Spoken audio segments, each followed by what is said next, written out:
Oke,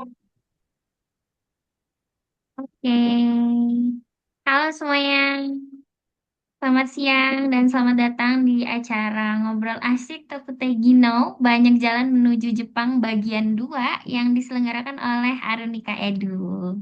Tepuk tangan dulu dong. Nah, sebelumnya perkenalkan, nama saya Nadira Fasya Salsabila yang hari ini akan menemani teman-teman semua sebagai moderator dalam acara Ngobrol Santai tapi Penuh Insight ini. Kayaknya seperti yang teman-teman tahu ya, bekerja atau belajar di Jepang sekarang itu udah bukan lagi sekedar impian, karena banyak sekali jalan dan peluang yang bisa kita tempuh untuk menjejakkan kaki di negeri Sakura. Kalau sebelumnya kita udah sharing dengan Kak Deni dan Kak Kiki tentang serba-serbi magang di Jepang, kali ini kita akan ngobrolin soal Tokutei Gino atau a special a specified skilled worker. Nah, tentunya ngobrol ini akan lebih seru kalau kita dengar seseorang yang udah lebih dulu menapaki jalan itu. Beliau adalah narasumber kita hari ini yaitu Mbak Sri Hartati. Halo Mbak Sri. Ya, selamat siang. Halo, gimana kabarnya Mbak? Alhamdulillah, baik. Hari ini apakah sedang menikmati weekend libur kerjanya? Iya, libur kerja hari ini Oke, saya. alhamdulillah ya. Jadi sebelumnya Mbak Sri izinkan saya untuk membacakan sedikit ya tentang riwayat hidupnya Mbak Sri supaya teman-teman tahu gitu ya. Oke, jadi Mbak Sri ini nama lengkapnya Mbak Sri Hartati, nama panggilannya Mbak Sri, dan Mbak Sri ini asalnya dari Purworejo, teman-teman. Sekarang Mbak Sri tinggalnya di Prefektur Chiba atau lebih akrab disebut di sana Chibaken ya Mbak Sri ya. Iya, benar. Nah, saat ini Mbak Sri bekerja di Fujiko, yaitu sebuah perusahaan pengolahan makanan. Dulu, waktu masih di Indonesia, Mbak Sri masuk di LPK atau tempat kursus yang bernama Minori. Nah, saat ini Mbak Sri tinggal di Jepang dengan visa Tokutei Gino nomor 1. Terus teman-teman harus tahu bahwa Mbak Sri ini udah tinggal di Jepang sejak tahun 2020. Nah, awalnya Mbak Sri itu masuk dengan visa Jisusei selama 3 tahun, dari tahun 2020 sampai 2022. Terus selanjutnya Mbak Sri berubah ya dari visa Jisusei ke visa Tokutei Gino dengan durasi 2,5 tahun dari tahun 2023 sampai sekarang. Gitu teman-teman kira-kira riwayat dari Mbak Sri ini. Jadi udah jelas banget ya teman-teman kalau Mbak Sri ini adalah orang yang sangat kredibel untuk kita dengarkan cerita pengalamannya bekerja di Jepang dengan visa Tokutei gitu. Jadi buat teman-teman yang mungkin masih bingung, kira-kira gimana ya supaya aku bisa ke Jepang gitu, harus mulai dari mana ya cari informasinya, atau mungkin lagi cari-cari motivasi untuk mewujudkan mimpi ke Jepang, teman-teman bisa duduk santai aja karena kita hari ini akan belajar banyak dari ceritanya Mbak Sri. Oke, mungkin kita langsung masuk aja nih ke topik kita, topik utama kita hari ini, yaitu tentang Tokute Gino. Tapi sebelumnya saya pengen tahu nih, latar belakangnya Mbak Sri sebelum berangkat ke Jepang itu gimana sih? Terus apa yang menjadi alasannya Mbak Sri akhirnya memutuskan untuk pengen ke Jepang gitu? Silakan Mbak Sri. Ya, jadi saya tahun 2013 itu kan lulus SMA ya. Nah, sebelum itu tuh ada rasa-rasa pingin ke Jepang cuman buat sekolah lanjutan. Cuman karena takdirnya berkata lain, jadi setelah saya lulus SMA, saya kerja eh, di Indonesia sampai umur 26. Nah, pas umur 26 itu saya eh, habis kontrak ya dari perusahaan saya bekerja. Karena udah umur 26 di Indonesia itu kan umur 26 udah apa ya, susah nyari kerja di pabrik Jepang gitu ya.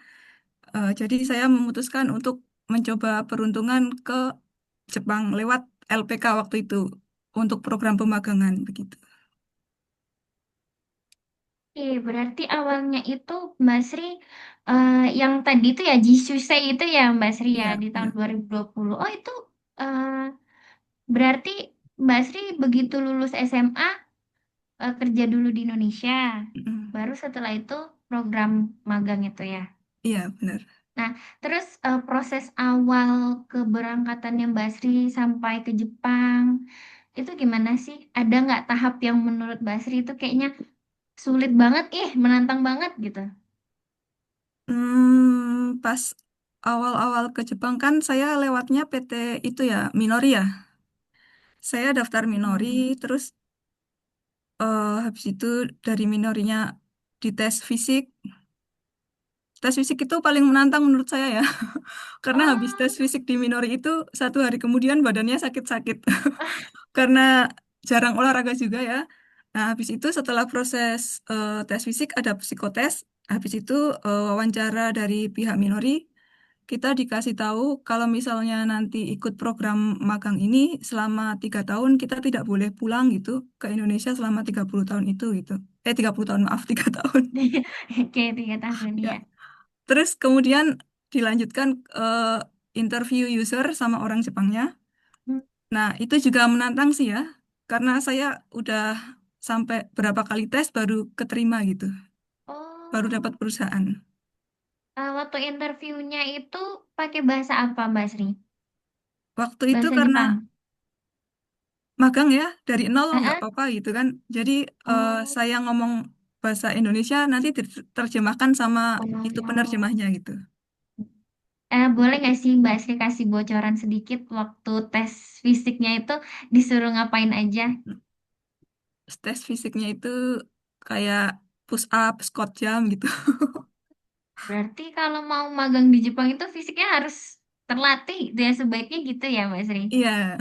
Oke, jadi gitu ya teman-teman kalau ada keinginan untuk magang ya karena dari ceritanya pengalamannya Mbak Sri ini ada tes fisik silahkan mulai dari sekarang teman-teman bisa banyak bergerak ya, jangan di depan laptop, depan komputer terus gitu, biar nanti nggak kaget ketika harus menjalani tes fisik gitu.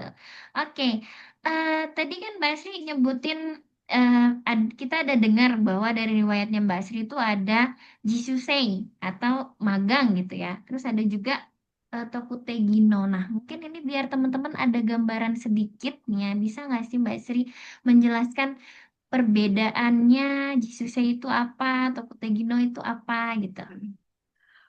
Jisuse itu program magang ya, jadi kita kayak apa latihan kerja gitulah ya.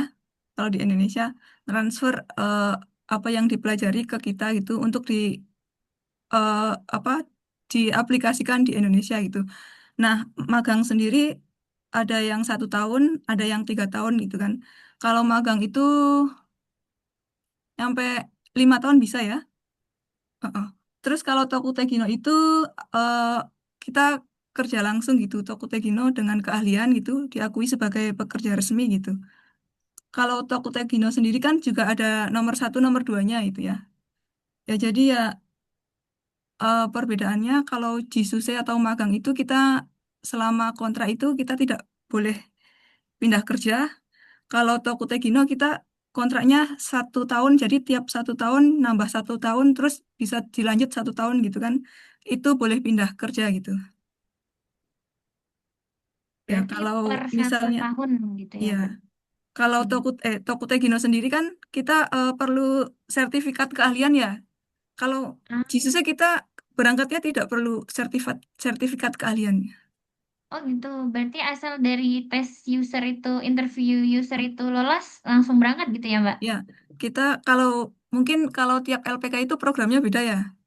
Kalau yang saya alami kemarin setelah interview user diterima, terus kita masuk pendidikan selama kurang lebih 6 bulan, habis itu kita ke Jepang gitu. Hmm. Nah, tadi Mbak Sri juga sempat nyebutin nih, Tokutegino itu ada yang nomor satu, ada yang nomor dua. Nah, itu Ya. bedanya apa, Mbak? Kalau Tokutegino nomor 1 itu masa tinggal di Jepangnya cuman 5 tahun ya. Oh, lima Hmm. tahun. Jadi Oke. kalau kita udah di Jepang selama 5 tahun, kita udah nggak bisa lanjut lagi di Jepang, kita harus pulang ke Indonesia gitu. Nah, dan itu kita tidak bisa membawa keluarga dari Indonesia untuk dibawa ke Jepang tinggal bersama kita itu. Nah, sedangkan Tokutegino nomor 2 itu eh, kita dapat status Tokutegino nomor 2 itu setelah melewati Tokutegino 1. Jadi setelah kita 5 tahun sebagai Tokutegino 1 selesai, habis itu kita eh, apa ya ikut tes itu, tes untuk jadi Tokutegino 2 gitu. Nah, Oh, berarti sementara itu ada tesnya lagi. ya, Tokutegino 2 itu kita bisa membawa keluarga untuk tinggal di Jepang gitu. Hmm. Nah, Mbak Sri kan saat ini Tokutegino nomor satu. Tadi di riwayatnya ada tulisan visanya 2,5 tahun. Tapi Mbak Sri tadi juga sempat menjelaskan bahwa kontraknya 1 tahun, nanti diperbarui 1 tahun lagi. Nah, Ya, sebenarnya Tokutegino ini yang nomor satu dulu ya Mbak Sri ya, ya. itu jangka waktunya berapa lama sih? Aslinya apakah setiap orang berbeda-beda atau udah ada ketentuannya nih? Tokutegino 1 kita dikasih waktu 5 tahun. Jadi Oh, lima misal, tahun. ya saya kerja di pabrik yang saat ini Fujiko itu ya. Bioskop. Kontrak pertama saya 1 tahun ya. Nah, kontrak pertama selesai, saya lanjut eh, nambah kontrak lagi selama 1 tahun gitu. Dan berkesinambungan 1 tahun, 1 tahun, 1 tahun sampai 5 tahun gitu. Nah, untuk saat ini saya baru menjalani 2,5 tahun. Masih ada dua Nah, setengah tahun lagi oke. sisanya. Berarti nanti Mbak Sri akan kan mulainya di tahun 2023 ya. Berarti selesainya di tahun 2025 delapan. 23. Iya, Dari 27 ya? 2023 dua 28 ya? 27. Iya, Ya, antara 27 delapan ya. iya, Nanti setelah itu harus pulang dulu ke Indonesia, iya. ikut tes lagi untuk yang Tokutegino nomor 2 gitu kalau mau melanjutkan gitu ya. Setahu saya ya, ini setahu saya ya, Kak. Oke. Jadi sebelum kita habis Tokutegino 1, kita harus ikut tesnya dulu buat Oh, langsung lanjut tesnya. itu. Kalau misalnya udah ikut tesnya nanti apakah tetap harus pulang? Karena kan tadi katanya harus pulang dulu tuh Mbak. Tetap harus pulang ke Indonesia dulu atau kalau misalnya lolos nih, udah lanjut aja di Jepang terus gitu. Nanti boleh manggil keluarga gitu. Lanjut gak apa-apa sih sepertinya. Ah, oke. Harus pulang itu setelah misalnya cuman Tokutegino 1, kita 5 tahun udah selesai, terus kita misalnya coba-coba ikut tes Tokutegino 2 dan ternyata tidak lolos ya kita harus pulang gitu, nggak boleh lanjut lagi gitu.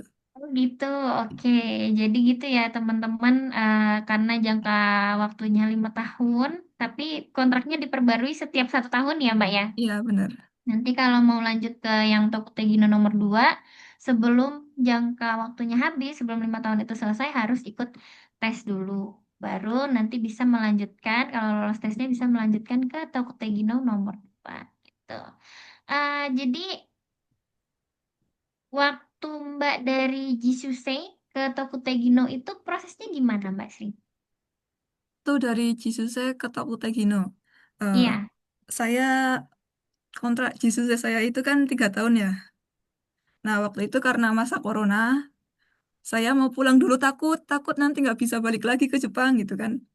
Nah karena itu sebelum 3 tahun itu dua 2,5 tahun ya berarti pada 3 tahun kurang 6 bulan itu saya udah mulai nyari loker tentang Tokutegino gitu. Nah jadi saya nyari apa lowongan pekerjaan tentang Tokutegino di Facebook itu lewat TSK atau apa sih namanya penyalur kerja ya kalau di Jepang. Nah itu saya dapat lowongan terus dari situ ada persyaratannya kan kalau Tokutegino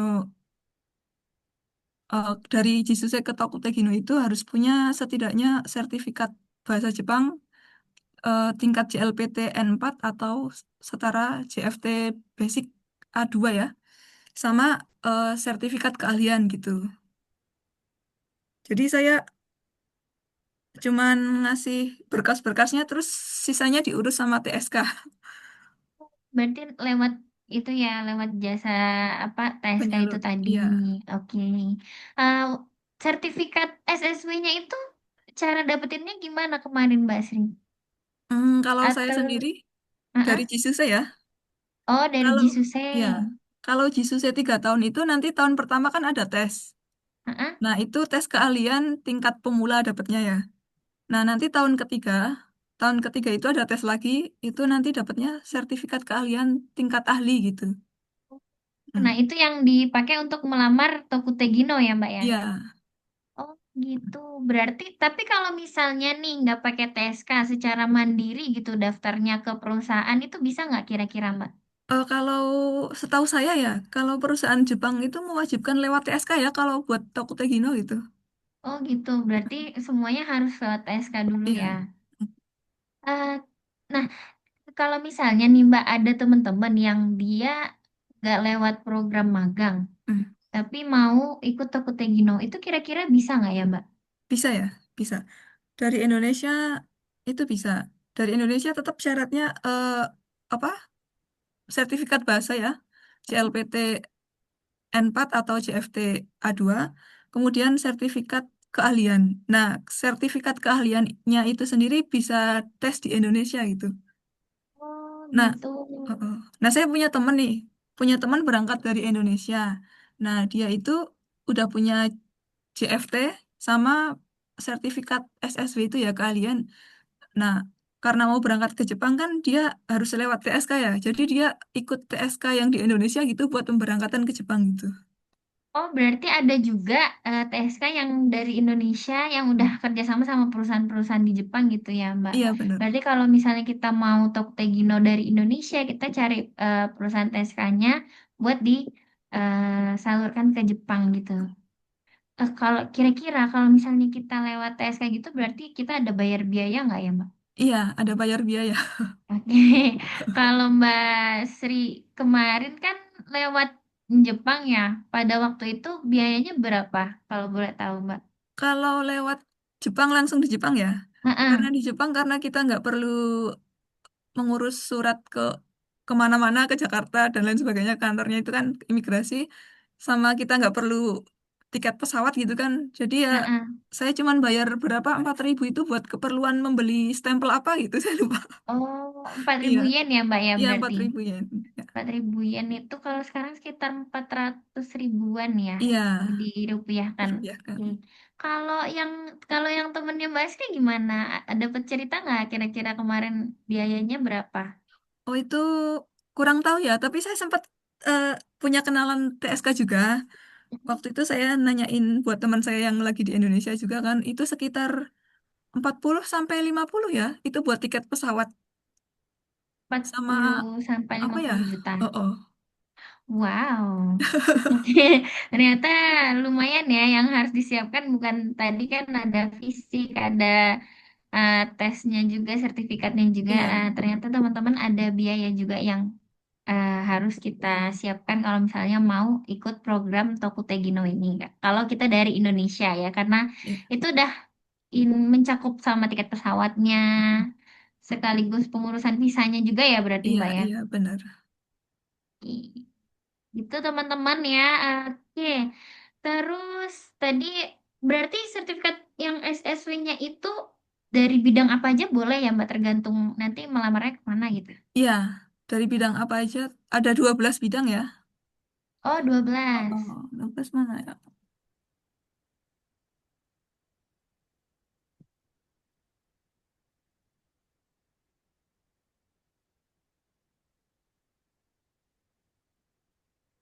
Oke, teman-teman, kalau misalnya ada yang mau ditanyain, misalnya teman-teman sudah menyimpan rasa penasaran nih terkait program Tokotegino dan pengen ditanyain ke Mbak Sri, boleh ya.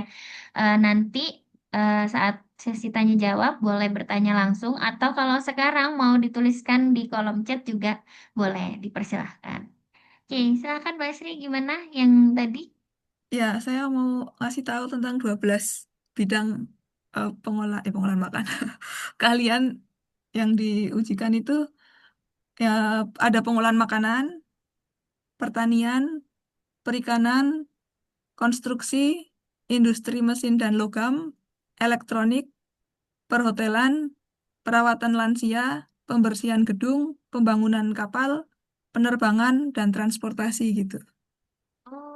Oke, itu ya tadi teman-teman 12 bidang yang bisa teman-teman incar nih sertifikatnya atau SSW-nya kalau misalnya teman-teman pengen daftar ke program Tokutegino.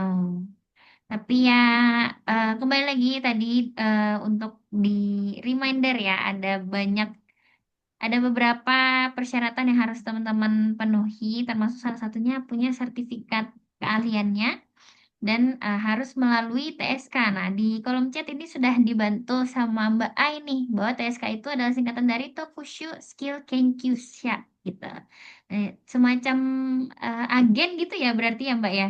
Iya, Agen untuk meneruskan nih lamaran-lamaran kita ke perusahaan-perusahaan yang bekerja sama dengan agen tersebut supaya kita bisa kerja di Jepang. Nah, sekarang kita masuk ke untuk teman-teman kira-kira yang mau menurut Mbak Asri nih ada tips atau trik gitu nggak sih buat teman-teman yang pengen mengikuti jejaknya Mbak Asri untuk bekerja di Jepang melalui program Tokutei Gino ini? tipsnya. Tipsnya Hmm, apa ya? Tipsnya ya kita harus semangat buat belajar bahasanya ya. Karena mau tidak mau kita juga karena tinggal di Jepang kita harus ngerti gimana orang Jepang ngomong. Nanti kalau ada perintah kita harus ngerti, kita harus bisa membalas omongan orang Jepang gitu kan. Kalau misalnya ada masalah apa gitu kita bisa ngasih alasan gitu kan. Ya gitulah ya. Terus kita harus menghormati itu kakak tingkat kita ya, senpai yang ngasih tahu kerjaan kita. Oh ini kerjaannya harus begini, begini, begini. Itu kan setidaknya kita harus menghormati mereka. Dan oke, harus apa ya ngikutin aturan lah ya, aturannya Jepang itu. oke. Berarti di mana bumi dipijak di situ langit dijunjung gitu Iya ya Mbak bener Asri ya. banget. Oke, jangan sampai kita niatnya di sana cari kerja malah sembarangan di negeri Iya. orang. Nah, ini ada pertanyaan yang mungkin sebelum kita lanjutin, ada yang mengusik sedikit nih tadi Mbak Sri kan cerita soal gimana di sana. Menurut Mbak Sri nih, ada perbedaan apa sih atau ada perbedaan apa antara waktu kerja di Indonesia sama antara ekspektasinya Mbak Sri nih sebelum berangkat? Kan sebelum berangkat tuh pasti kayaknya ada ekspektasi yang macam-macam banget sama kenyataannya ketika nyampe di sana, udah kerja di sana gitu. Ada perbedaan apa? Tentang gaji ya, Oh, gaji, ekspektasi oke. ya, ya. Pinginnya sih ini ya ke Jepang gitu kan, gajinya gede, puluhan juta, pulang kaya raya gitu kan. Tapi ternyata Oke. di sini gajinya ya begitulah ya. Terus pajaknya juga gede, kebutuhannya juga Oh, gede ya. Jadi ya 11-12 lah ya. oh gitu, oke. Berarti sebenarnya sama aja dengan pendapatan di Indonesia kalau Iya, iya. dihitung-hitung sama pengeluarannya gitu ya, Mbak? Iya, sama iya benar. Oh gitu, karena biaya hidupnya di sana ternyata besar juga. Iya, benar. Kalau pajak kira-kira berapa? Gimana ya ininya Mbak Sri perhitungannya? Oh, saya kurang paham ya, tapi kalau punya saya ya, ini sebenarnya rahasia perusahaan sih ya. Oh gitu, oh iya. Cuman Berarti potongan kita, keseluruhan itu sekitar 6 jutaan ya, 5 jutaan, 6 oh jutaan gitu. berarti dari perusahaan dipotong langsung ke buat Iya, dibayarin ke pajak gitu ya, bukan Mbak iya. Sri yang ngurusin sendiri. Oh, oh benar. Oh gitu. Rahasia ya guys, jangan jangan bilang-bilang ya. Oke, nah itu tadi antara antara ekspektasi sama realitas soal gaji.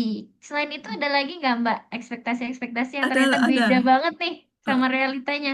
iya, waktu kita belajar bahasa Jepang ya, kita kan jadi bisa baca sedikit-sedikit ya.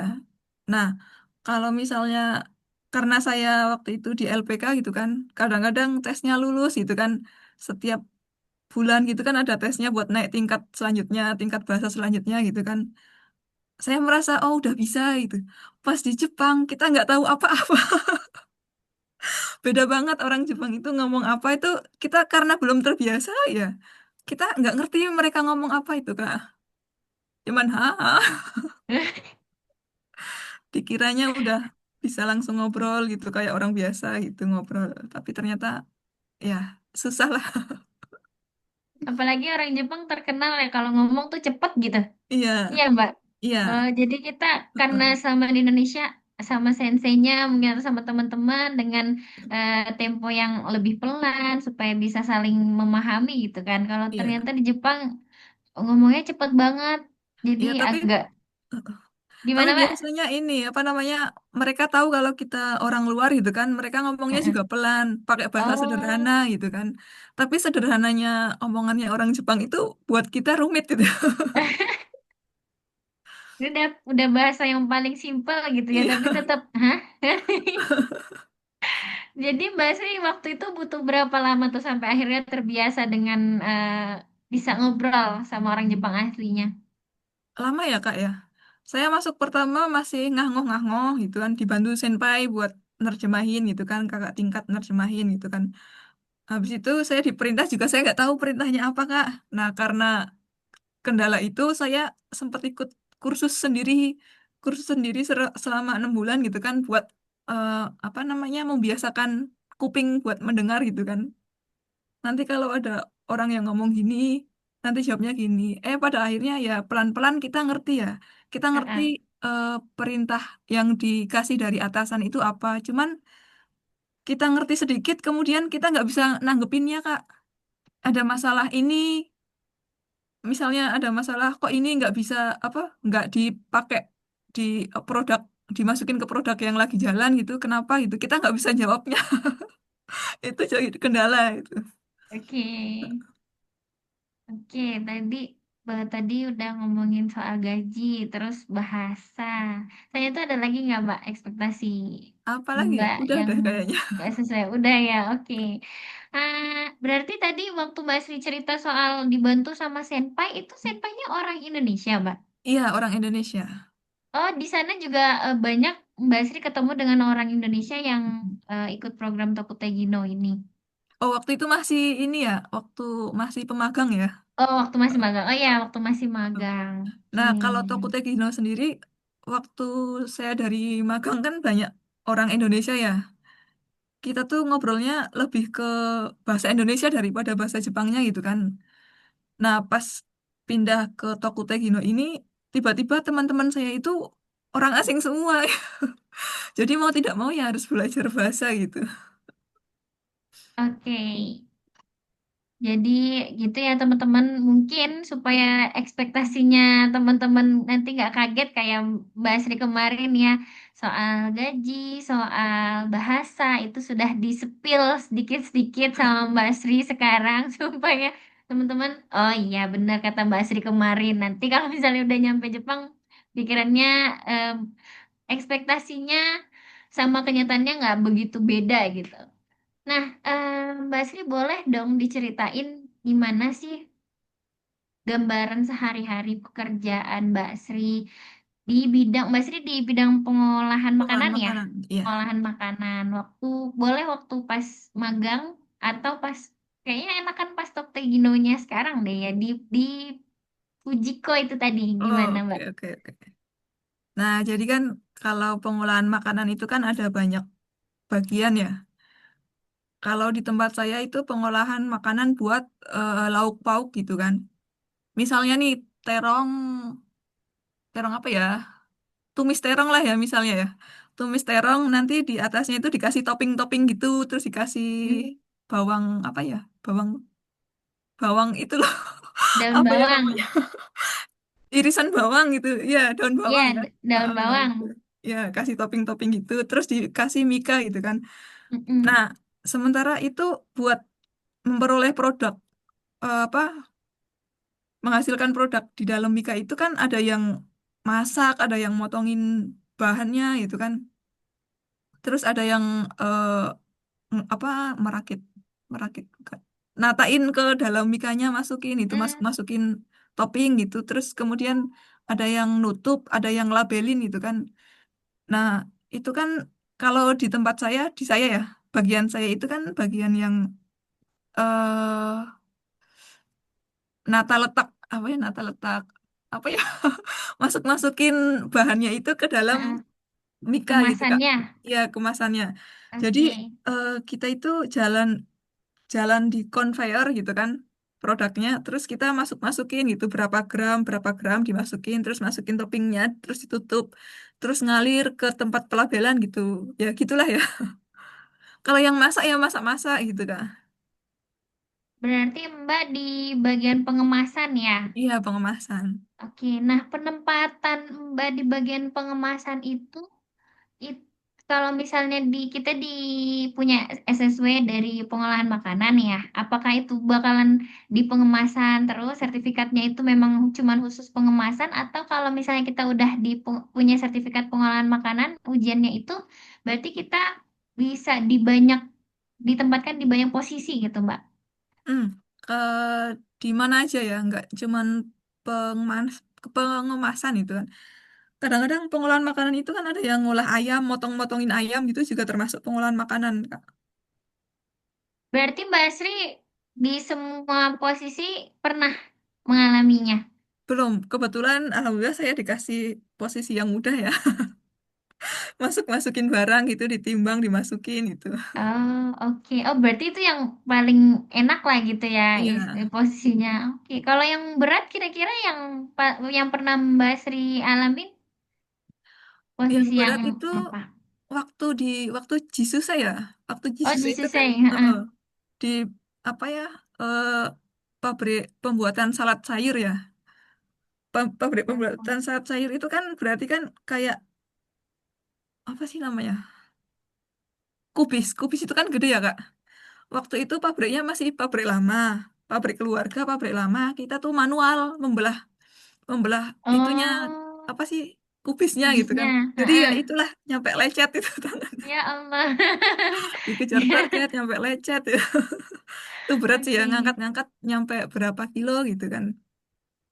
Oke, nah Mbak Sri ini kan berarti di pabrik ya Fujiko ini. Kira-kira nanti hasil pengolahannya itu, apakah itu yang masuk di kombini-kombini atau ternyata pemasarannya di tempat lain gitu, Mbak? Pemasarannya di ada apa ya di ya kombini juga bukan kombini ya. Kalau di tempat saya itu di kayak toko makanan itu Kak. Oh, Kayak di toko mall-mall itu ya. makanan. Heeh. Ah, heeh, heeh. Oh Mall yang gitu. ada makanannya gitu. Oke, keren, keren, keren. Ya gitu ya teman-teman, harus siap dengan. Ya, barangkali nanti kebagian di pemotongan kubis juga. Tapi kalau misalnya di pabrik yang agak modern, berarti itu pakai mesin semua ya, Mbak? Iya, pakai mesin. Hmm. Tapi kita bisa nggak? Kita baru tahu lingkungan pekerjaannya, terus juga alat-alatnya itu setelah nanti kita keterima di sana gitu ya. Kalau sebelum itu kita nggak dapet informasi soal. Sebenarnya waktu interview user ya Kak sama orang Heeh. Jepangnya itu kesempatan kita buat tanya nanti job desk kita itu kayak apa Oh, gitu. heeh. Biasanya nanti Kalau ya. biasanya kalau misalnya kita ditempatkan di tempat yang masak-masak itu kan panas ya, suhu ruangannya panas ya. Nanti ditanyain kalau kerja di tempat panas gimana itu. Atau enggak kalau di tempat saya yang pengemasan itu kan dingin. Nanti kalau di tempat dingin gimana gitu. Jadi Oh, fisiknya harus kuat gitu. itu ya. Makanya ada tes fisik itu tadi ya Mbak ya, supaya ini nggak kaget gitu. Nah tadi kira-kira apakah memotong kubis itu adalah tantangan terbesarnya Mbak Sri selama bekerja di Jepang, atau ternyata ada lagi yang lebih menantang ini dari Ah, pengalaman Mbak Sri selama di sana? ada yang lebih menantang dan mengerikan. Waduh, masih ada. Jadi saya Silakan pernah, Mbak. gini Kak. Saya kan eh, di pabrik yang Tokute Gino ini kan kebagian ngelabel ya Kak. Ngelabel itu kan ada komposisi ya.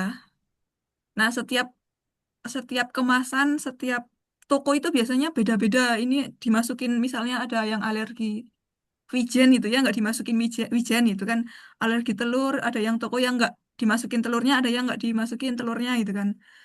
Nah, waktu itu saya ngerjain eh, produk produk yang misalnya ya, ini misalnya aja ya Kak. Misalnya produk di dalamnya itu ada telurnya. Ada telurnya itu kan berarti satu misalnya ngerjain 1.000 ya. 1.000 itu berarti ada telurnya semua ya Kak. Labelnya sama ya Kak. Jadi setelah produk 1000 ini jalan ke tempat saya udah dilabelin, baru produk selanjutnya dijalankan. Heeh.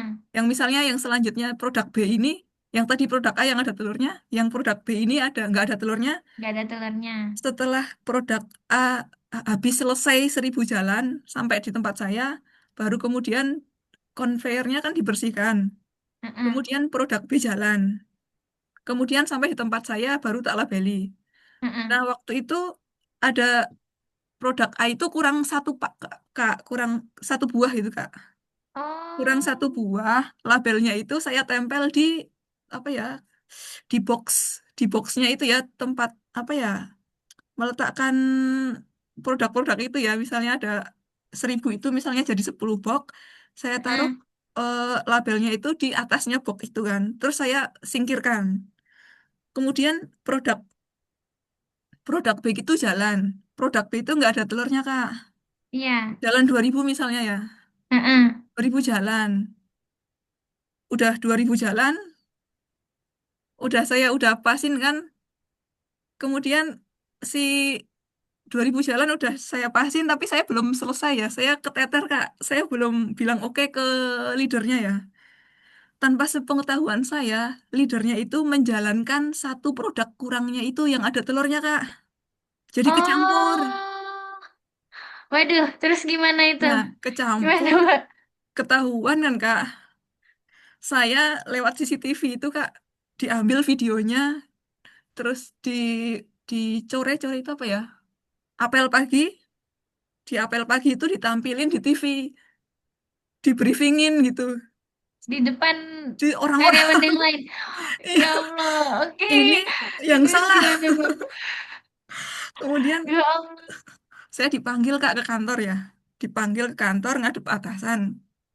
Suri, Kak, Suri kan dipanggilnya Sri itu kan Suri ya. Iya. Kamu tahu nggak Sri. kesalahan kamu apa itu? Tahu gitu kan. Ini kalau begini lagi nanti pabriknya itu kena komplain gitu kan. Kalau alergi itu kan bisa nyampe menimbulkan kematian ya kalau misalnya benar-benar nggak kuat ya, Iya, Kak. heeh, Nah, benar. itu dapat apa? Nanti pabriknya bisa kena masalah besar. Terus pabriknya nggak dapat izin produksi. Nanti gimana kita kerja gitu? Nggak ada pekerjaan itu, nggak bakal ada gitu kan? Pasti diberhentikan itu. Itu fatal sih. Itu paling mengerikan, Kak. Tapi untungnya ketahuan ya Mbak sebelum terjadi Iya, masalah itu. Berarti itu waktu pelabelan itu karena mungkin miskomunikasi iya atau benar. gimana gitu ya. Heeh. Jadi Mbak Sri nggak sengaja yang ada telurnya Nggak ada dilabeli telur. nggak pakai telur gitu. Heeh. Iya, yang apa ya? Iya ya, gitulah ya. Nah itu, oh gitu ya bener-bener bener. Oh, bahaya ya ini makanya sampai. Tapi ditegur di depan banyak karyawan lain gitu ya langsung Iya, ya. iya dan karyawan lain tahu kalau itu saya kan. Saya kan masih baru kan. Aduh. Heeh. Habis itu saya ya, Ditampilin heeh. CCTV-nya lagi ya. Iya. Habis itu saya ya minta maaf lah ala-ala Jepang gitu kan sambil Heeh. gini membungkam badan. Heeh. Oh ya Allah gitu. Tapi setelah itu kira-kira dari perusahaannya Mbak Sri diapain, disuruh gimana? Nggak disuruh gimana gimana ya, Oh cuman gitu. diawasi kali ya mungkin. Heeh, Kalau misalnya diawasi aku. mengulangi kesalahan lagi mungkin udah nggak dikasih kerjaan gitu. Iya. Alhamdulillahnya sebelum Iya, terjadi masalah ya bisa ketahuan gitu. iya. Berarti Kalau bikin akhirnya yang bangkrut, iya nanti pabriknya tutup. Bahaya juga. iya, Oke, gitu. Berarti selama bekerja itu diawasi terus ya lewat CCTV ya, Mbak ya? iya. CCTV-nya banyak, Kak. Makanya bisa langsung ketahuan. Iya. Gitu. Nah ini berarti benar ya. Paham katanya Mas Raka, Mbak Sri kayaknya sudah bisa jadi supervisor program MBG di Indo ini. Ayo Mbak, apakah mau kembali ke Indonesia atau udah nyaman banget di sana? Masih pingin ya di sini. Oke, saya juga sebenarnya kalau bisa di sana pengen join sama Mbak Sri. Itu tadi ya tantangan terbesarnya karena ada miskomunikasi itu. Nah, terus kalau misalnya dari budaya nih Mbak, kira-kira waktu awal-awal di sana berarti kan harus ada adaptasi nih antara budaya yang di Indonesia sama yang di sana. Gimana pengalaman Mbak Sri selama beradaptasi dengan budaya di Jepang? Budaya kerja ya, itu Ya, budaya karena kerja boleh. pernah kerja di perusahaan Jepang di Indonesia, itu hampir sama ya, Oh, sama ini. Ada kalau Indonesia kan 5 R ya, resik-resik itu kan ya. ah, ah, Nah, itu kalau di sini 5 S itu kan, itu sama itu kan, konsepnya itu sama ya. Terus kalau ketemu sama orang, kita kan juga nyapa selamat pagi gitu kan. Di sini juga sama, selamat pagi gitu. Terima kasih atas kerjasamanya gitu. Mohon maaf, terima kasih gitu. Ya begitulah, sama lah ya. oh gitu. Berarti nggak terlalu banyak, Mbak Sri waktu itu nggak terlalu banyak beradaptasi ya karena sudah Iya, punya pengalaman. Kalau boleh tahu dulu yang di Indonesia Mbak Sri di perusahaan Jepang apa? saya di elektronik ya, manufaktur. Di Oh mana? di Sanyo elektronik. Jaya Komponen Oh pembuatan. Sanyo. Ya, Oke. pembuatan komponen elektronik itu sama di Omron. Oh, gitu. Jadi udah enak lah ya karena udah pernah di perusahaan Jepang meskipun di Indonesia gitu. Iya, Di pas di Jepangnya nggak terlalu banyak ini. Itu kan budaya kerja ya Mbak. Kalau iya. misalnya budaya kehidupan nih misalnya yang di luar pekerjaan, kira-kira ada nggak yang mencolok dari pengalamannya Mbak Asri selama Yang beradaptasi itu? mencolok itu kayak apa ya? Kayak kadang-kadang apa ya? Ya mungkin hampir mirip ya. Cuman kalau di sini tuh lebih harus hati-hati jaga omongan sih ya. Kayak misalnya kita itu kalau ngobrol nggak asal tanya umur, kamu umur berapa sih gitu. Ah, Kamu udah nikah belum sih gitu. Urusan pribadi orang lain itu kita nggak usah ikut campur itulah. oke. Kalau di Indonesia malah sama yang baru ketemu juga langsung ditanyain nih ya Iya, Mbak ya. Dari mana, umur berapa, udah nikah? iya. Kita Ketemu nggak di perlu. kereta Heeh. sebelahan aja langsung ditanyain. Kalau di sana jangan ya, Iya, sebaiknya jangan ya. heeh. Kecuali Nggak kalau perlu mungkin udah basa-basi yang nggak perlu nggak lah. perlu basa-basi. Oke, ini nggak perlu basa-basi guys. Kalau misalnya sama orang Jepang, jadi ngomongnya langsung aja sesuai kebutuhan gitu ya Mbak ya Iya. istilahnya. Gitu. Berarti sama orang-orang di Jepang, Mbak Sri juga nggak pernah, misalnya lagi jalan-jalan, liburan, jalan-jalan gitu, ditanyain dari mana Oh, itu nggak pernah atau ya. ada ini apa gitu, nggak Heeh. pernah. Nggak pernah kalau sama orang Jepang ya. Kecuali sama Oh gitu. sama orang Jepang yang udah akrab banget, baru kita ya ceplas-ceplos gitu bercandanya gitu. Oh Kalau sama gitu. orang luar negeri yang ada di Jepang, selain Jepang itu ya sama kayak kita itu. Bahasa basinya juga sama gitu kan. Kalau sama orang Jepang ya agak dijagalah. Oke, baik. Itu teman-teman ya, mungkin tips kalau misalnya nanti teman-teman sudah bisa pergi ke Jepang, nanti supaya lebih hati-hati lagi dalam berbicara. Tidak perlu basa-basi gitu ya. Beda dengan budaya kita di Indonesia. Nah, teman-teman bisa nih ngeliat di kolom chat juga ada gambaran masakan yang tadi diceritain sama Mbak Sri soal terong yang dikasih topping itu ya. Terus juga ada konsep 5R atau 5S, ringkas, rapi, resik, rawat, sama rajin. Terus juga ada gambaran tempat kerjanya Mbak Sri. Kira-kira seperti itu tadi. Berarti Mbak Sri kerjanya ya seperti pabrik-pabrik pada umumnya gitu. Jadi dia apa ya, relay gitu ya, pakai conveyor gitu ya Mbak ya. Iya, betul. Oke, seperti itu teman-teman bisa bisa dilihat di kolom chat. Nah, tadi kita udah ngomongin pengalamannya Mbak Sri selama bekerja di Jepang. Terus udah sedikit bicara soal tips nih untuk teman-teman yang mau berangkat ke Jepang dengan melalui program Takute Gino ini tadi. Masuk diantaranya ya mulai untuk latihan fisik karena emang kerja di Jepang khususnya di pabrik ya Mbak ya itu berat. Ada yang lingkungannya dingin, ada yang lingkungannya panas gitu. Dan itu berdiri terus ya Mbak ya. Iya, Wow, dari pagi sampai Mbak jam kerjanya gimana? jam kerjanya 8 kerja, sehari itu 8 kerja itu. Heeh. Kadang ada lembur, kadang enggak gitu.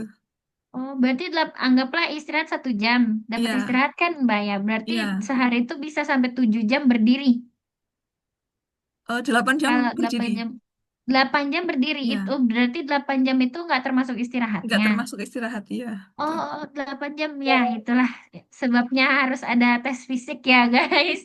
Karena 8 jam berdiri itu pasti berat ya, apalagi cuacanya juga apa, kondisinya juga ada yang panas, ada yang dingin gitu. Dan karena pakai conveyor juga kecepatannya nggak bisa santai-santai gitu ya, Mbak ya. Iya benar.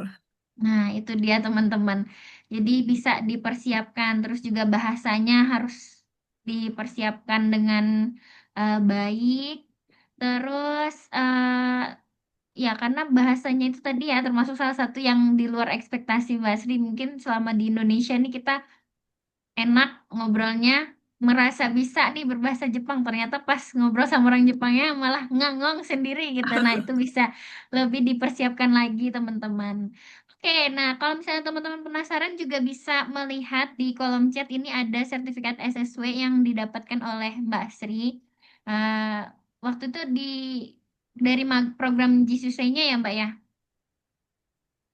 Berarti kalau misalnya sertifikat yang dari Indonesia itu dia berbahasa Indonesia Mbak. Berbahasa apa ya? Kemarin saya lihat. Pokoknya sertifikatnya itu ada tulisan OTAF-nya gitu. Ah, oke. Dan itu berlaku internasional gitu ya, Mbak ya? Mm-mm. Ah, nah, teman-teman bisa dilihat ya contoh SSW-nya tuh kira-kira seperti yang di kolom chat. Nah, itu punyanya Mbak Sri, guys. Jadi ada beberapa data yang harus kita sensor supaya tidak disalahgunakan. Seperti eh Oke, tadi tadi udah ngomongin tips juga. Pengen tanya nih pendapatnya Mbak Sri, kira-kira peluang ke depannya untuk orang-orang Indonesia di bidang pengolahan makanan, kalau mau kerja di Jepang, gimana Mbak? Peluangnya kayaknya kalau untuk pengolahan makanan itu banyak ya. Soalnya kan setiap hari manusia itu butuh makan ya. Iya, Apalagi orang Jepang yang gila kerja. Mungkin mereka nggak sempat masak, jadi pulang kerja langsung beli makanan di warung gitu kan. Itulah ya. Begitu terus dan ah, orang tua pun juga masih begitu ya. Mbah-mbah itu nyari diskonan makanan juga banyak. oke gitu ya. Berarti, oh apalagi sekarang di Jepang ini lagi krisis tenaga kerja ya Mbak ya, karena kan Mm. eh, angka kelahirannya menurun terus setiap tahunnya. Nah itu ya teman-teman mungkin bisa dimanfaatkan sepanjang sependek pengetahuan saya juga pemerintah Jepang ini lagi membuka program besar-besaran ya untuk pekerja-pekerja dari luar negeri gitu ya. Nah itu bisa teman-teman untuk mencari-cari informasi lagi. Seperti judul acara kita ya, banyak jalan menuju negeri Sakura gitu. Oke, nah saya ingatkan lagi untuk teman-teman yang mau bertanya, boleh nanti pas sesi Q&A mau raise hand, mau nanya langsung boleh, atau mau lewat kolom chat boleh dituliskan dari sekarang ya teman-teman.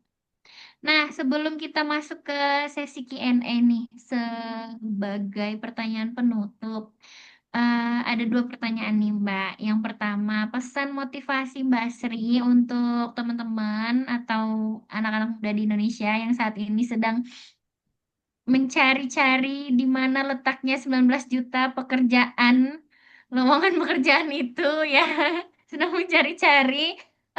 Pesan motivasi apa sih yang ingin Mbak Sri berikan kepada anak-anak muda di Indonesia? Yang Ya, kira-kira nih sedang mempertimbangkan barangkali 19 juta pekerjaannya itu bukan di Indonesia tapi di Jepang. Ada pesan motivasi apa, Mbak? ya daripada kita nganggur di Indonesia gitu kan nggak ada kerjaan ya. Sebaiknya kita memberanikan diri untuk mencoba peluang keluar gitu kan dimanapun itu selain Jepang Jepang pun nggak apa-apa yang penting kita harus berani nyari peluang gitulah ya daripada nganggur di Indonesia gitu kan kita nggak makan puasa. Oke. Nah, mencari-carinya itu berarti kita harus rajin nyari informasi juga ya, Mbak. Nyari Iya, informasi, nyari peluang gitu ya, Mbak ya.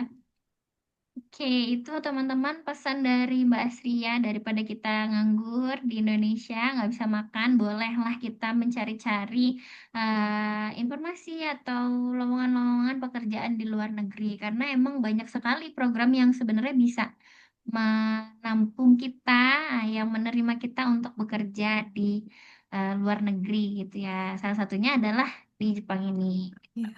Nah, pertanyaan terakhir nih Mbak Sri. Mungkin sebenarnya pertanyaan ini sudah terjawab ya, tapi bolehlah sama Mbak Sri diklarifikasi.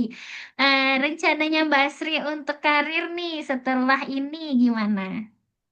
Ini ada berapa pilihan ya, karena cuman bisa berencana kan ya, yang menentukan cuma Iya. Tuhan.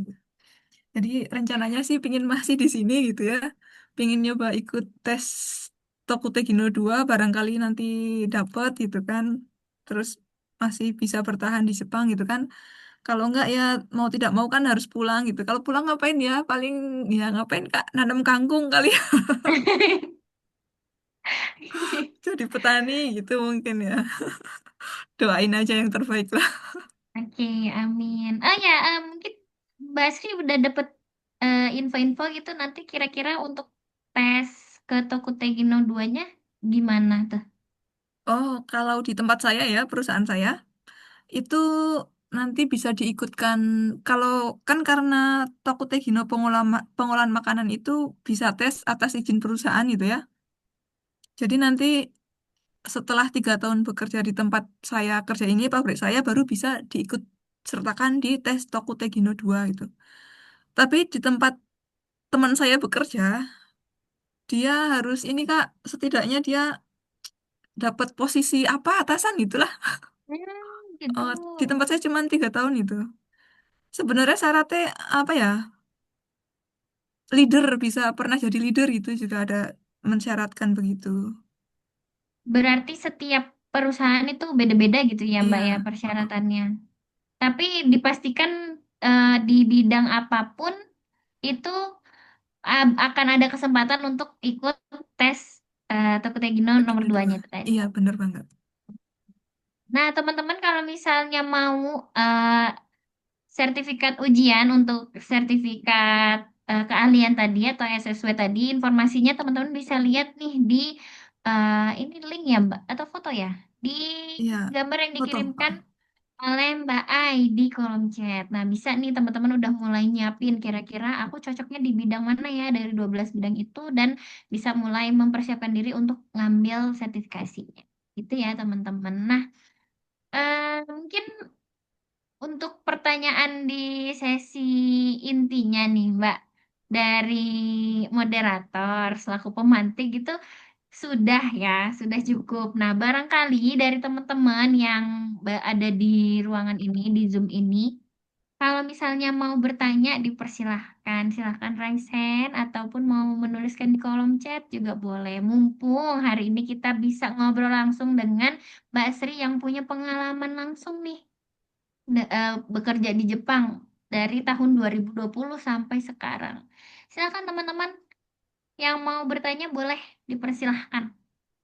Oke, ini ada pertanyaan dari Mas Akbar FA. Assalamualaikum, saya izin bacain ya, teman-teman. Assalamualaikum Mbak Sri dan Mbak Nadira. Terima kasih atas sharingnya. Saya Akbar mau bertanya. Oke, dalam prosesnya kita sebagai TG kan berhubungan dengan banyak pihak seperti TSK dan Kaisha. Nah, kadangkala kita mendapatkan TSK yang kurang amanah maupun Kaisha yang kurang baik. Sebagai PMI, kalau kita bermasalah dengan keduanya begitu, adakah jalur yang bisa ditempuh untuk banding atau melaporkan jika mengalami ketidakadilan? Jika bermasalah dengan TSK bisa melapor kemana? Nah, gimana kira-kira Mbak Sri untuk pertanyaan dari Mas Akbar ini? jadi Kalau tentang berhubungan dengan masalah. eh, TSK yang tidak amanah dan Kaisha, Kaisha itu perusahaan ya Mbak berarti ya? Iya, benar. Kaisha yang apa tadi? Kurang baik bisa melapor kemana? Hmm, Pertama itu masalah kan datang ada penyebabnya ya. Nah, waktu kita kerja itu setidaknya pertama kita harus ngerti urutannya dulu, kita harus ngapain, kita melakukan hal yang benar dulu ya. Kita kalau misalnya harus pakai APBD, alat pelindung diri ya kita mematuhi aturan itu ya. Jadi kita nggak ada kecelakaan atau nggak ada kendala apapun. Kemudian misalnya kalau ada masalah dengan teman kerja gitu, kita harus mencoba menyelesaikan dulu gitu kan. Kita sabar-sabar, kita menjelaskan. Kita ya gimana lah, manusia itu seharusnya berhubungan buat menjaga hubungan baik kerja itu ya gimana ya. Terus kalau misalnya udah nggak tertangani ya kita lapornya ke TSK gitu ya, biar dibantu nanti ini. Nah, tapi sebelum ke TSK biasanya saya ada atasan juga yang apa ya, apa ya nama lainnya. eh kita bisa konsultasi ke atasannya dulu kalau misalnya kita begini sebaiknya begini apa seharusnya gimana gitu. Misalnya kita punya kendala ini, kita punya pendapat, kita ya apa ngomongin pendapat kita kalau misalnya pendapat kita nggak didengar, ya kita lapor ke TSK gitu. Tapi itu kalau kitanya bener ya, kitanya bener tapi nggak ada solusi itu kita bisa lapor ke TSK. Kalau TSK-nya nggak bisa ya gimana lagi? Ada perlindungan sebenarnya perlindungan PMI itu audit kalau nggak salah ya namanya. Kalau udah benar-benar nggak bisa tertangani sama TSK juga sama Kaisa udah nggak dapat titik temu, kita bisa mencari perlindungan ke situ audit. Oke, kalau masalahnya, nah iya, ada nggak sih Mbak kira-kira pihak ketiga nih, bukan dari Kaisha, bukan dari TSK juga, karena kita bermasalah dengan Kaisha juga, bermasalah dengan TSK-nya, misalnya kita nih udah di posisi yang benar gitu. Kita bisa mencari perlindungan ke mana Mbak, pihak ketiga selain TSK dan Kaisha. Ada nggak sih Mbak? Ah, gimana Mbak? Oke, audit berarti apa? Oh, apakah organisasi ini yang audit ini, organisasi pelatihan magang teknis di Jepang yang merupakan badan resmi yang mengelola program magang teknis bagi tenaga kerja asing ini, kita bisa ke sana kah kalau misalnya ada problem dengan TSK dan Kaisanya? Iya bisa. Oke, Tapi jadi kalau udah begitu ya. bener-bener nggak bisa ditangani gitu ya. Oke, begitu ya Mas Akbar, kalau misalnya ada masalah dengan TSK-nya dan juga Kaisanya juga kurang baik gitu, mungkin bisa meminta bantuan ke organisasi pelatihan magang teknis di Jepang yang itu merupakan badan resmi yang mengelola program magang teknis bagi tenaga kerja asing. Gitu ya Mas Akbar ya. Kira-kira apakah sudah menjawab atau Mas Akbar masih ada pertanyaan lain? Silahkan ditanyakan di kolom chat. Nah, kita lanjutkan dulu ke pertanyaan dari Mbak Mutia Rizky Hapsari. Nah, ini sebenarnya kemarin bincang-bincangnya dengan Mbak Kiki juga nih, tapi Mbak Kiki hari ini ada pertanyaan ya. Selamat siang Mbak Nadira dan Mbak Sri. Saya Kiki izin bertanya, Mbak Sri untuk belajar bahasa Jepang sendiri, Mbak Sri butuh berapa lama untuk belajar JLPT dan Gokaku N? Terima kasih sebelumnya. Silakan Mbak Sri. Hmm, saya belajar di LPK itu 6 bulan ya. Setelah itu saya belum berani ambil JLPT karena untuk apa sih mendengarkan listening itu saya juga kurang paham jadi saya harus belajar lagi gitu kan. Setelah sebenarnya saya nggak punya JLPTN 4 loh Kak. Saya nekat langsung N3 soalnya. Oh, Heeh. Jadi kita ya kalau N4 itu orang-orang bilangnya kalau kita pakai buku ada namanya buku Minano Nihongo namanya itu ya judul bukunya Minano Nihongo 1 dan Minano Nihongo 2 itu kita bisa lolos N4 gitu. oh gitu. Iya, kalau kita menguasai itu sama kanjinya gitu ya. Oke, berarti waktu waktu itu meskipun nggak ke N4, kira-kira waktu belajarnya Mbak Sri sekitar 6 bulan lah ya. Hmm. Dan itu Mbak Sri dari kursus di LPK-nya ya berarti ya. Iya dari LPK. Oke, gitu ya Mbak Kiki ya sekitar 6 bulan. Tapi Mbak Sri tidak ke N4 tapi langsung loncat ke N3. Gitu. Oke, semoga jawabannya bisa memuaskan Mbak Kiki. Oke. Nah, ini ada Semangat, Pak. pertanyaan lagi dari Mas Akbar. Kalau audit bisa juga untuk laporan TG atau khusus Jisuse, Mbak? Kira-kira gimana? Nah, ini mohon maaf, saya kurang tahu ya. Saya kurang tahu, saya angkat tangan deh kalau ini. Oke. Nah, karena kan Nggak bisa jawab judulnya ya. kan untuk pemagang ya. Hmm. Jadi mungkin Mas Akbar ini agak khawatir karena barangkali yang diurusin cuman pemagang aja. Kalau misalnya yang Tokutei Gino enggak. Nah, kira-kira gimana ya? Atau Mbak Ai, apakah ada informasi terkait hal ini? Kalau tidak salah, yang waktu webinar dengan Kiki bulan lalu dengan dengan Mas Denny juga, kayaknya untuk TG juga ditangani. Jadi pemagang dan TG juga ditangani oleh OTIT. Kayaknya gitu ya Kiki ya. Oke, terima kasih Mbak Ai. Jadi mungkin Mbak Kiki barangkali bisa klarifikasi atau konfirmasi gitu. Oh, klarifikasi ya. Konfirmasi dari sesi yang kemarin sempat dibahas ini, apakah iya benar kalau waktu itu juga menerima laporan untuk TG? Boleh Mbak Kiki untuk on mic boleh atau lewat kolom chat. Oh iya, iya Mbak Ai, kemarin lebih fokusnya ke pemagang bahasannya, tapi sepertinya iya. Oke.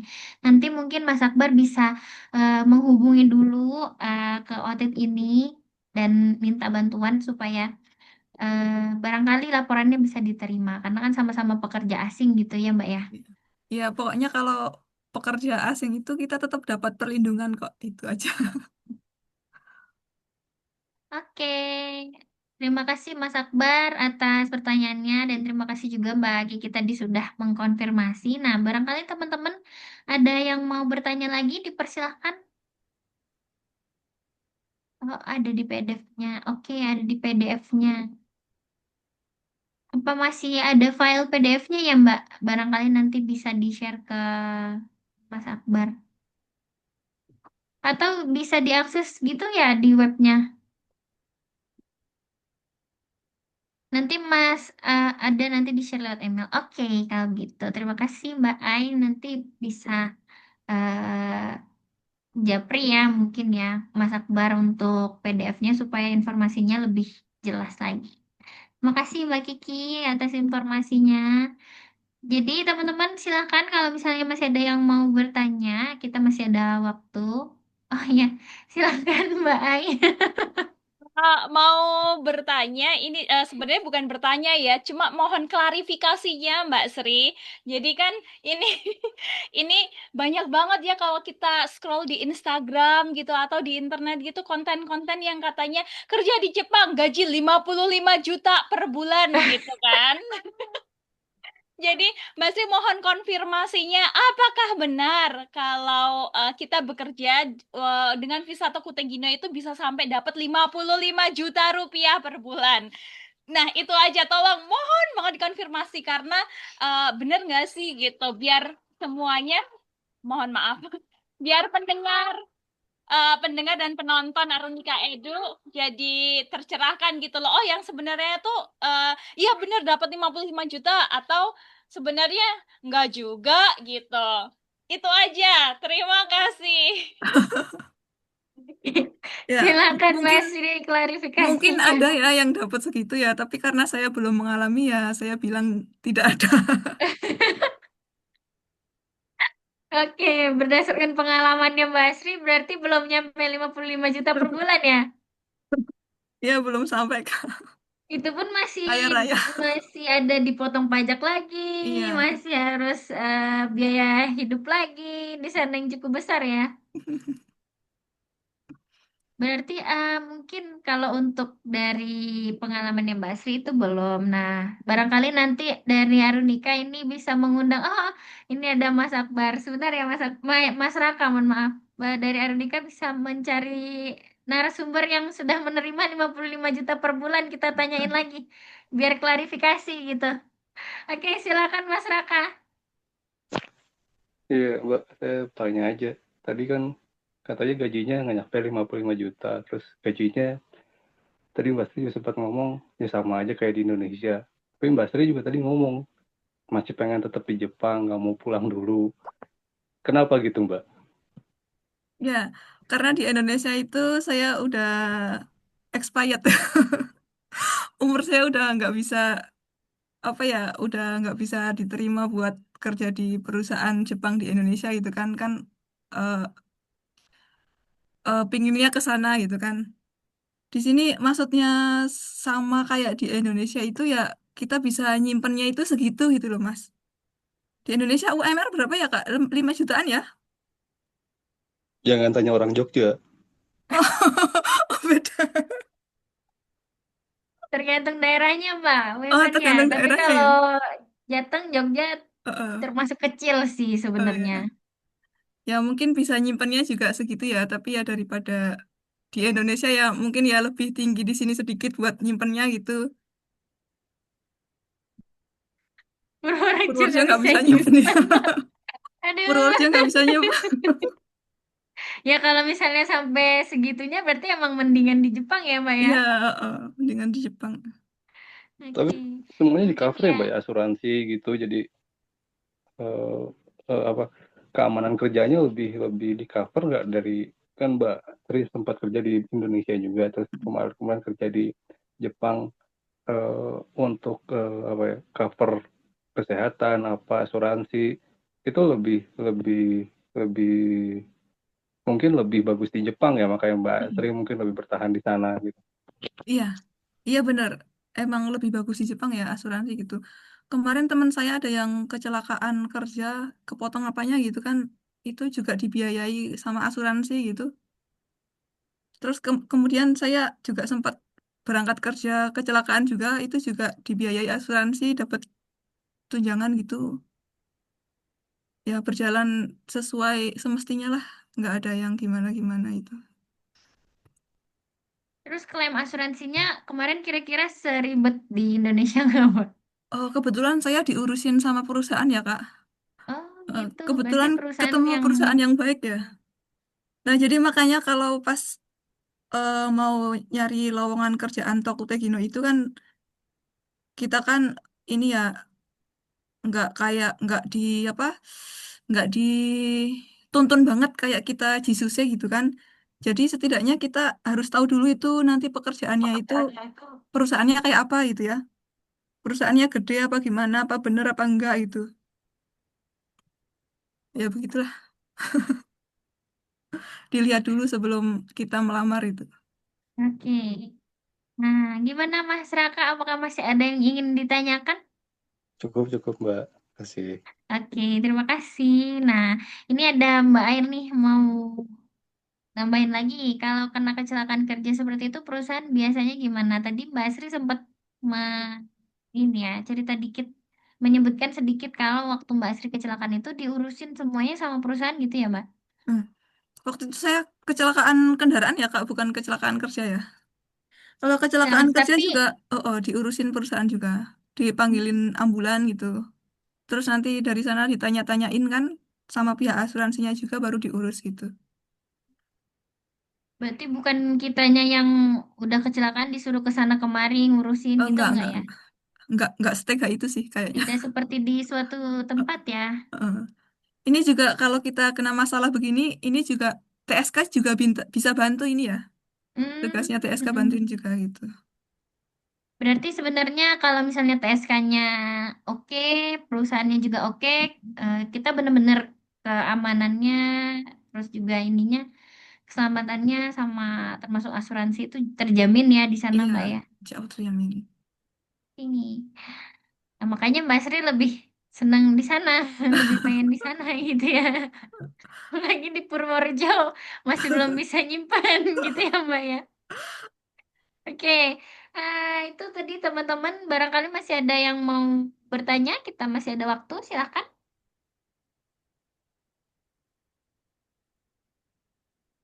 Hari ini Eh, topiknya sangat, gimana Mbak? Iya, kalau Tokutegino 2 itu, kalau Tokutegino 2 ya, kita lepas dari TSK. Oh, berarti kita mandiri gitu Mbak. Iya, benar-benar mandiri. Kalau Tokutegino Ya, 1 masih dibantuin TSK gitu. tapi nyari perusahaannya juga bisa sendiri. Iya, sepertinya seperti itu ya, sedengar saya. Kemarin sempat Nggak, dengar-dengar sama TSK-nya gitu. nggak harus lewat TSK lagi. Mm-mm. Oke, silakan Mbak Ai. Terima kasih Nadira. Eh, Mbak Sri, aku mau nanya nih, apa namanya kan pernah dengar ya kalau misalkan kita sudah dapat sertifikat SSW dari Indonesia, kita bisa berangkat ke Jepang atau nyari kerja di perusahaan di Jepang tanpa melalui LPK atau TSK. Itu benar nggak sih? Saya belum pernah ngerti ya, Kak. Belum pernah dengar ya. Mm-mm. Gimana dong? Oke, oke. Nanti kita cari tahu lebih Heeh. lah. Soalnya begini, saya punya pengalaman ya. Mm-mm. Jadi temen saya itu kan visa permanen di sini ya. Nah, dia mau masukin kenalan dia yang visanya Tokutegino ke tempat saya bekerja. Mm-mm. Nah, itu dari pihak perusahaan bilang harus lewat TSK gitu. Jadi nggak bisa langsung begitu. Iya, iya, iya. Heeh. Berarti sebenarnya mungkin mungkin di tempat ada beberapa tempat yang memang harus pakai TSK karena menghindari resiko-resiko tidak diinginkan gitu ya. Nah, ada beberapa tempat yang mungkin oke lah gitu tanpa lewat TSK gitu langsung bisa apa hire orang dari Indonesia gitu asalkan udah punya sertifikat SSW-nya gitu mungkin ya Mbak ya. Itu TSK kan kepanjangan dari apa ya? Saya sempat baca itu. Toroku, Toroku itu kan yang terdaftar, lembaga yang terdaftar gitu kan. Mhm. Nah, mungkin di perusahaan itu dia sebagai lembaga yang udah terdaftar juga gitu. Jadi punya Mhm. izin buat masukin orang asing ke perusahaannya itu. Lebih terpercaya gitu ya. Oh, oh. Mhm. Ya, tapi memang lewat amannya memang legalnya gitu ya, menghindari Mm-mm. hal-hal yang tidak diinginkan, mending lewat TSK gitu ya. Iya. Oke, oke, terima kasih. Terima kasih Mbak Ai. Oke, jadi itu tadi ya. Teman-teman silahkan kalau misalnya masih ada yang mau bertanya, boleh raise hand langsung atau mau di kolom chat juga boleh.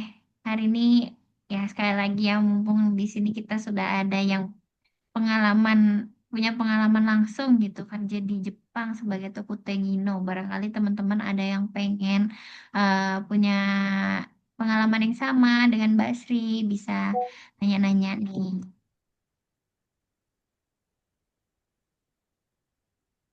Oke, ini ada pertanyaan lagi dari Mas Akbar. Mbak tanya lagi, kalau ganti TSK bisa nggak sih? Apa harus nunggu 1 tahun kontrak begitu atau tergantung perusahaannya? Silakan Mbak Sri. Setahu saya ya, ini setahu saya semua. Setahu saya, kalau Tokutegino satu itu bebas mau pindah perusahaan gitu kan. Selama bidangnya sama mau ganti bidang juga nggak apa-apa. Yang penting SSW-nya itu ada ya. Itu ada TSK yang membolehkan, ada juga yang TSK yang harus nunggu 1 tahun gitu. Soalnya kan TSK hubungannya sama perusahaan ya. Kadang-kadang TSK itu takut di apa ya? Kan perusahaan itu kan bayar ke TSK gitu mungkin ya. Jadi nanti takutnya kok kemarin apa sih namanya waktu wawancara dibilangnya mau kerja 2 tahun, setahun, tapi kok belum ada setahun udah keluar gitu. Nanti itu bebannya mungkin beban batinnya TSK gitu ya. Ada TSK yang begitu, yang nyuruh harus nunggu setahun dulu, ada yang membebaskan, ya kalau udah nggak betah ya gimana gitu. Tapi kalau TSK yang saya pakai ini, alhamdulillah TSK-nya membebaskan gitu ya. Kemarin ada yang sakit terus mengundurkan diri gitu kan, nggak apa-apa ya. Mau gimana lagi gitu. Mau sakit nggak kuat gitu kan. Ini tergantung ya, tergantung TSK-nya gitu. Oke, jadi begitu ya Mas Akbar. Kembali lagi ke TSK yang menaungi kita dan mungkin ini juga ya Mbak tergantung perusahaannya ya. Mm-mm. Karena kan kita ada dua dua anggapannya dua penanggung jawab nih. Ada dua yang menaungi, ada perusahaan, ada TSK. Jadi kembali lagi ke TSK-nya, kembali lagi ke perusahaannya. Kemudian di sini ada lagi Mbak Ai, ada pertanyaan klarifikasi. Oke, terima kasih Mas Akbar. Klarifikasi lagi Mbak. Mbak Sri habis berapa waktu proses untuk melamar menjadi pemagang di Jepang? Karena kan ada rumor tentang LPK nakal yang minta sampai 100 berapa juta gitu. Wow. Gimana Mbak Sri? Apakah boleh disepil nih Oh kira-kira ya, kemarin habisnya berapa? spill sedikit. Ini 5 tahun yang lalu ya, tahun 2020 itu saya habisnya 35 juta itu pakai dana talang ya di LPK Minori. Jadi saya berangkatnya nggak apa, karena pakai dana talang ya nggak mikirin duit dulu. Dana talang Alhamdulillahnya di ini situ. maksudnya gimana, Mbak? Dana talang itu yang di Minori itu kemarin kita 35 juta itu kita dalam setahun setelah kerja kita bisa mencicil atau membayarnya langsung gitu Kak. Dikasih Oh, waktu setahun itu. Jadi gitu. proses pemberangkatannya itu nanti dibiayai sama sana itu utang Hmm. BNI, Bank Oh, kur ditalangin kur dulu iya. gitu ya. Iya, Oke, pakai oke. kur BNI. Oh, oke. Nah, itu termasuk murah ternyata katanya, Mbak. Benar? Iya, itu Oh, termasuk Mbak pernah dengar nggak sih, bener, pernah dengar nggak sih ada LPK lain yang waktu misalnya nih dulu sebelum mutusin untuk ke Minori, apa kan biasanya seleksi-seleksi dulu nyari yang paling ini. LPK-LPK lain tuh kira-kira ada minta nominal yang lebih banyak nggak Mbak dari ini? Atau ada yang beneran tuh sampai 100 lebih dari 100 juta? Kalau saya nyarinya itu kemarin yang teman saya udah alamin gitu. Jadi kita tanya sama orang yang kita percaya gitu kan. Jadi kan mereka juga apa ya, mereka udah mengalami, kita percaya sama mereka, ya kita ikut gitu. Nah kebetulan waktu itu kan saya cuman adanya Minori ya, Minori sama saya taunya IM Japan itu karena di IM Japan kriteria saya nggak masuk ya, saya masuknya yang Minori gitu. Waktu itu karena itu sih. Berarti fix ya Mbak kalau minta lebih dari 100 juta itu LPK-nya nggak bener, LPK nakal gitu ya. Atau emang semakin tahun semakin bertambah gitu. Ya, semakin tahun semakin bertambah. Mungkin sekarang udah berapa gitu ya, nggak tahu sekarang. Oke. Nah, ini ada pertanyaan lagi dari Mbak Kiki. Ini Mbak Sri mau tanya, dana talangnya itu ada semacam bunganya Kak Mbak Sri? Bisa ditalangin 35 juta tapi disuruh balikinnya total 40 juta gitu. Gimana Hmm, Mbak? iya itu bunga ya. Kita kan pakainya kur ya, kur dari bank kan. Kalau kita semakin lama kita nggak balikin ya bunganya semakin naik gitu. Oh, gitu. Berarti Iya, lebih cepat lebih baik ya. iya benar. Lebih Lebih cepat cepat lebih lebih baik. baik. Gitu ya Mbak Kiki ada, iya benar ada bunganya karena pakai kur dari bank. Berarti kemarin itu Mbak Sri ngembaliinnya nggak 35 ya, lebih dari tiga puluh Iya, lima ya. iya benar. Nah, tapi kan gajinya yen. Ya kemarin sempat ada bantuan kan, Oh, bantuan dari bantuan. pemerintah karena corona itu ya, itu yang nolong Oh itu. iya. Oke, oke, oke. Berarti seperti itu Mbak Kiki. Oh iya Mbak Sri, terima kasih jawabannya. Nah, gimana teman-teman? Apakah masih ada bantuan senilai 100.000 yen, 10 juta? Oke. 10 juta. Kayaknya bantuan di sana lebih besar daripada yang di Ayo pindah, Indonesianya ya. ayo pindah ke sini. Dapat BLT Kak. Ah, kirain ini ya. Ternyata pemerintah masih memperhatikan kita. Iya, Alhamdulillah gitu. Pada tahun 2020. mm-mm. 2020 ya itu ya Mbak, bener ya? Iya benar. Corona. Oke. Oke, Mas. Baik teman-teman, kalau misalnya ada yang masih ingin ditanyakan, silahkan. Kita masih ada waktu. Barangkali kita sekarang masih kok. Oke, bantuan untuk listrik yang naik harganya 70.000 yen. 7 juta. Oh, di sana juga dapat bantuan untuk kalau bantuan beras, kan beras juga kemarin sempat naik tuh, Mbak. Ada dapat juga nggak, Mbak? Gimana Mbak Ai? Nah, kalau beras Mbak itu Ai? belum dengar saya. Gitu. Dan itu Beras untuk belum. semua ini, Mbak, WNI yang tinggal di sana. Enggak, jadi kalau bantuan, kalau yang 100.000 yen itu waktu corona, itu bantuannya karena programnya mendiang Perdana Menteri AB.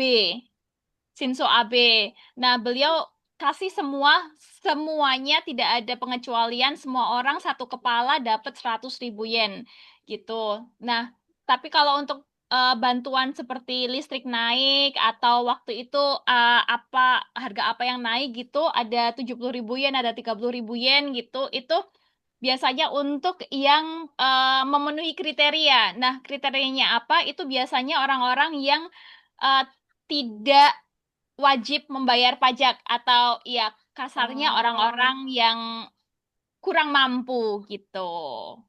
Nah, oke. Lanjut, Mbak. Habis ini klarifikasi. Tapi silakan dilanjutkan dulu. ya, Gimana, Mbak Ai? gimana gimana? Tadi kayaknya masih ada yang mau disampaikan. Kak, sayangnya saya nggak dapet gitu. Sama Kak, Iya, sama-sama. betul. Padahal kan pengen ya, maksudnya ya kita kan sama-sama listrik naik gitu. Eh, Oh, bentar-bentar, Mbak. Mohon maaf ini ya. Kalau Hmm, berarti bantuannya ini dari pemerintah Jepang iya, untuk orang Jepang dan warga negara asing warga yang tinggal bekerja di di Jepang Jepang. gitu. Hmm. Kirain tadi itu waktu COVID bantuan dari pemerintah Indonesia untuk WNI yang kerja di Oh, Jepang. tidak Oh, ada ternyata saya terlalu positif thinking. dari pemerintah Jepang.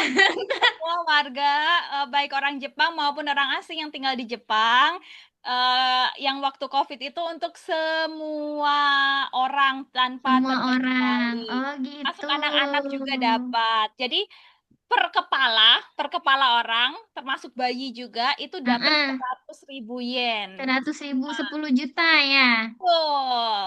Dan Saya itu kalau nggak mengapa salah WNI. sekali apa 2 kali gitu ya. Oke. Termasuk WNI juga dapat gitu. Berarti semua, pokoknya semua dari pemerintah Jepang. Jepang, yes. Oh, oke, oke, oke, oke. Terima kasih Dibetulin atas ya dari pemerintah klarifikasinya. Jepang. Jepang, oke. Jadi saya mikirnya pemerintah Indonesia Dari gitu kan. pemerintah Indonesia.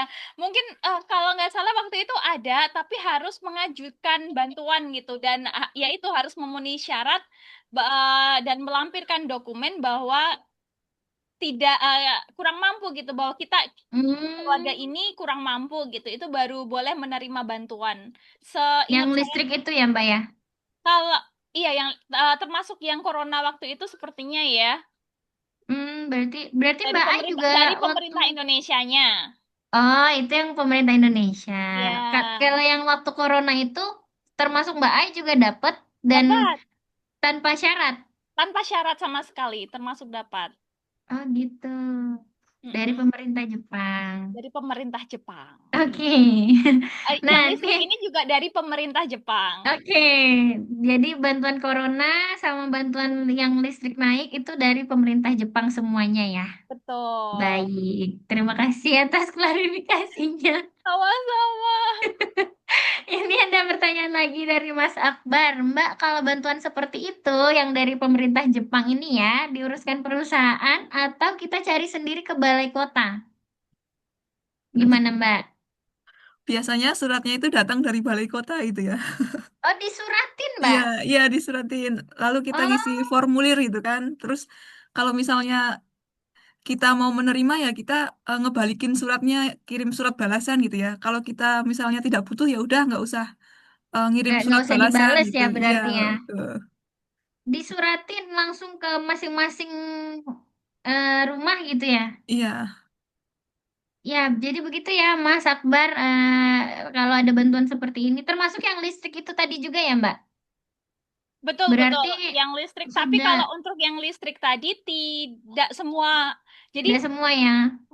jadi balai kota di sini tiap Ada datanya. betul ada datanya dan mereka tahu siapa yang benar-benar membutuhkan dan siapa yang udah nggak Betul. butuh gitu. Jadi Oh, yang gitu. disuratin cuma yang membutuhkan. Oh, gitu. Oke, oke, oke. Jadi Jadi nggak ada yang begitu ya. tipu-tipu gitu ya. Butuh tapi Ah, ngaku sebenarnya nggak butuh tapi ngaku butuh gitu. oke, sebenarnya sudah mulai berbahaya ya obrolan kita. Oke, itu ya Mas Akbar. Di sini ada cerita lagi dari masyarakat. Saya pernah disuratin sama negara Indonesia, nggak dikasih bantuan, cuman diingetin supaya cepetan bayar pajak. itu karena pemerintah mencintai rakyatnya. Iya. Ya, memang ada berbagai cara untuk menunjukkan rasa cinta ya dari negara-negara yang kita tinggal ini. Kalau dari Jepang disuratin untuk menerima cinta dalam bentuk bantuan uang gitu ya. Nah, kalau dari Indonesia Untuk menunjukkan rasa cinta Anda kepada negara, ya kita harus taat membayar pajak, begitu. Jadi diingetin masyarakat supaya cepetan bayar pajak. Kalau yang kerja di perusahaan kan bayar pajaknya tadi udah langsung dipotong ya nih Mbak sama sama perusahaan. Kalau yang selain pajak dari gaji ini dari pendapatan itu ngurus sendiri atau gimana Mbak? Selain dari gaji, maksudnya Selain kita dari kerja gaji? ilegal gitu ya? Bukan, Enggak, bukan itu. maksudnya misalnya ada Pak punya rumah atau punya kendaraan gitu. Itu loh, bukan itu kalau di sini Nadira, yang itu loh Mbak, yang apa? Pajak residen, Juminghyo, Juminghyo, Oh, itu Jumingzei. dipotong perusahaan deh. Oh, udah dipotong perusahaan ya? Iya, heeh. Langsung. Semuanya pajak dipotong perusahaan. Jadi kita Oh. tinggal nggak ngurusin apa-apa. Berarti tempat tinggalnya Mbak Sri di sana juga disediain sama perusahaan ya? Kalau saya nggak kontrak sendiri. Oh, kontrak sendiri. Nah, itu nggak bayar pajak. Dipotongnya tetap dari perusahaan atau gimana, Mbak? Pajak saya nggak bayar pajak ini sih ya. Cuman bayar kontrakan doang, nggak ada pajak apa pajak. Oh, gitu. Bayar kontrakan aja. Pajak apa lain-lain udah diurusin sama perusahaan, Langsung tinggal perusahaan potong-potong ya. dia. Gitu. Oke, teman-teman. Karena saya takut topiknya menjadi ninu-ninu ya. Agak berbahaya juga. Karena ini kan nanti akan diupload ke YouTube ya, Mbak Aya. Nah, daripada kita disaring, dijaring, diketok-ketok, tiba-tiba ada tukang bakso misalnya lewat gitu kan. Sebaiknya topik ini yang berbahaya ini kita cukupkan saja gitu ya. Em, Teman-teman, apabila sudah tidak ada pertanyaan lagi, mungkin bisa kita tutup sesi ngobrolnya hari ini. Bagaimana? Bakal bisa dicukupkan?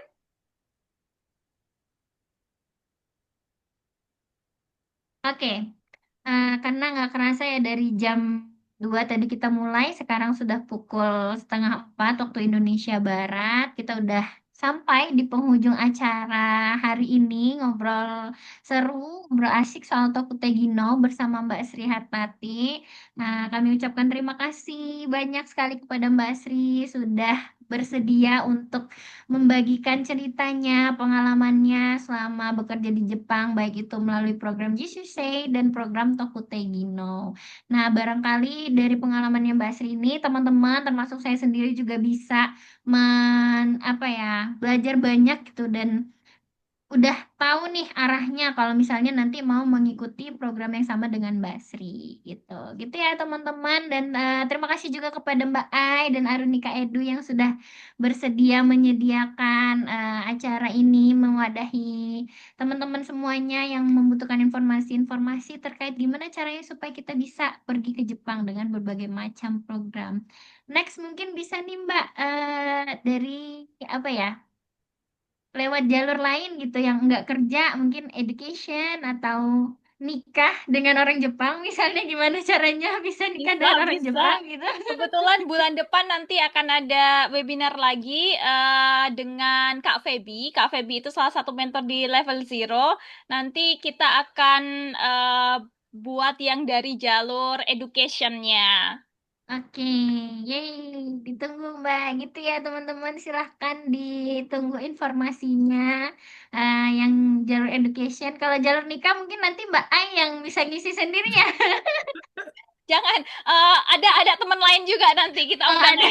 Oke, berarti udah banyak ini stok narasumber yang siap membagikan pengalamannya ya gimana caranya supaya bisa berangkat ke Jepang karena ya itu tadi sesuai dengan tagline kita banyak jalan menuju Jepang gitu ya guys ya. Semoga dari obrolan kita hari ini bisa eh, membawa manfaat untuk kita semua dan semua yang mengikuti dan juga termasuk teman-teman yang nanti menonton video YouTube ini bisa mencapai mimpinya untuk pergi ke Jepang dengan berbagai jalan yang udah di-share itu tadi. Jangan lupa teman-teman untuk terus memantau informasi-informasi dari Arunika Edu supaya bisa dapat nih supaya bisa tahu kalau misalnya nanti ada program-program atau acara-acara seperti ini lagi. Gitu ya teman-teman. Terima kasih sudah memantau, menyaksikan dari tadi siang sampai saat ini menjelang sore. Eh, dari saya mohon pamit undur diri. Mohon maaf kalau misalnya ada kesalahan-kesalahan. Mohon maaf kalau misalnya komentar-komentar suka sedikit menyerang gitu ya.